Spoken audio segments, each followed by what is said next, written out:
Impact Family, impacting the world through healthy family. Shalom, apa kabar saudara-saudara? Saya harap saudara semua dalam keadaan damai, sejahtera, penuh kasih. Karena kita akan membicarakan tentang kasih, ya. Yang pertama, Rasul Paulus mengajarkan kasih itu sabar, ya. Dalam ayat 4 pasal 13 1 Korintus, ya.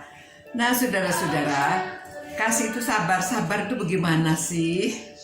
Saudara sabar enggak?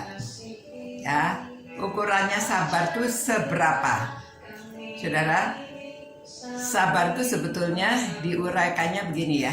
Memang kadang-kadang orang salah paham mengatakan kalau sabar itu seperti ya ngalah aja, apa-apa tunggu, jangan terburu-buru. Well, semua itu betul. Tapi yang uraian sabar itu begini, saudara. Saya pernah nonton film namanya The Whisperer, ya. Itu yang main Robert Redford kalau nggak salah. Itu sudah dari lama sekali, ya. Ceritanya itu dia seorang yang seperti pawang kuda, ya. Jadi kalau ada kuda liar diberikan kepada dia bisa menjinakkan. Jadi sabar itu, saudara, seperti menjinakkan kuda liar, ya. Jadi kalau kuda liar itu bisa dijinakkan, mesti sabar, saudara. Susah menjinakkan kuda liar itu, ya. Ya seperti di dalam keluarga mungkin, ya, ada anak yang mungkin saudara merasa sulit, kan orang tua juga harus dengan sabar mengajar dia, membimbing dia, menuntun dia, ya, sampai dia bisa bertumbuh menjadi ya anak yang nantinya seperti yang kita harapkan, ya. Nah, saudara-saudara, begitu juga suami istri, ya. Kadang-kadang banyak cerita, ya. Wah, istrinya ini kok cerewet banget. Saya dilarang ini, saya dilarang itu. Ini nggak boleh, itu nggak boleh, saudara. Nah, sabar. Kan dari dulunya sudah kenal wataknya. Lalu bagaimana supaya sabar? Begitu juga terhadap suami, ya. Istri kadang-kadang juga, aduh gimana ya suami saya ini kok selalu keluar main musim pandemi ini, apalagi dia tidak di rumah mencari teman atau jadi kebiasaan-kebiasaan yang buruk dilakukan lagi. Lalu bagaimana, ya? Apakah di rumah itu selalu bertengkar atau bagaimana? Kalau sabar itu sabar. Memang kita perlu berbicara, kita dengarkan dia bicara, lalu supaya dia mendengarkan kita berbicara, ya. Jadi sabar kita pakai teknik juga sabarnya. Seperti menjinakkan kuda itu ada tekniknya juga, ya. Jadi kita sabar itu pakai teknik juga. Bagaimana tekniknya supaya kesabaran kita itu dapat menghasilkan sesuatu. Jadi kalau sama anak juga, ya, jangan terus dimarahin.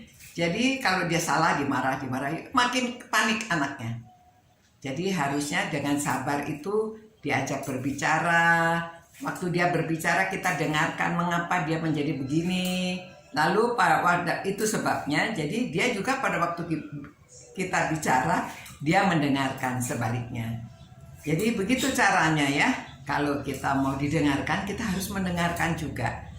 Jadi itu salah satu tekniknya untuk bersabar. Sabar, ya, menunggu, ya, sabar. Kalau kita menanam sesuatu, kan, saudara pernah menanam bambu. Bambu itu harus ditanam bertahun-tahun baru dia tumbuh. Tapi sekali tumbuh nanti dia tumbuhnya tinggi cepat, ya. Jadi itu sebabnya mari kita belajar bersabar, menolong dalam khususnya renungan ini untuk keluarga. Jadi dalam keluarga, suami terhadap istri, istri terhadap suami, orang tua terhadap anak, anak terhadap orang tua, kita belajar sabar. Ya, sabar itu makan waktu juga, ya. Jadi supaya